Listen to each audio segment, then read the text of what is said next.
Can we just super quickly talk about the glaring omission that's in a lot of the women's health advice going around at the moment, which is, you know, women need to do plyometric exercise. They need to lift heavy weights. They need to do sprints. But, you know, at least 30% of us have pelvic dysfunction.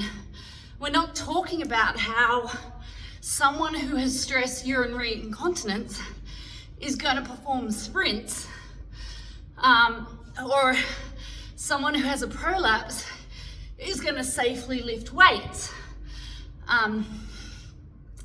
You know, a lot of it's about managing pressure. So, I mean, I'm talking at the moment, but if you're managing intra-abdominal pressure, a lot of women can lift really heavy and not push down on a prolapse or a hernia. But if you're not educated in how to manage intra-abdominal pressure, or you're deliberately increasing it to stabilize, you know, the spine, let's say,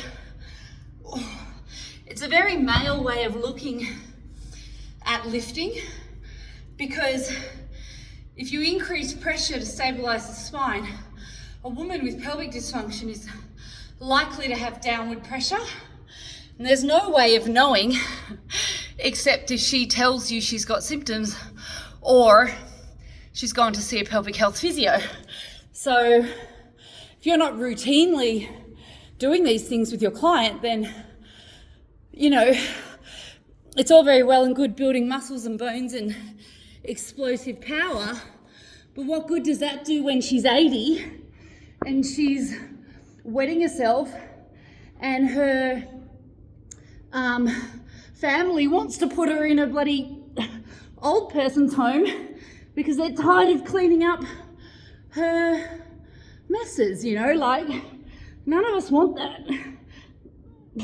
And before you think this is just a, you know, old lady or mum disease, think too about the fact that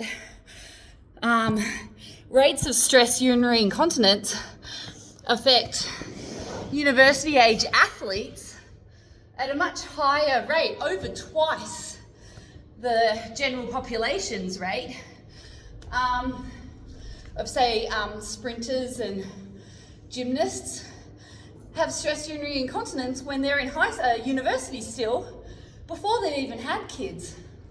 So if you're doing sort of plyometric exercise in your everyday program, it's possible you're contributing to that issue with your clients.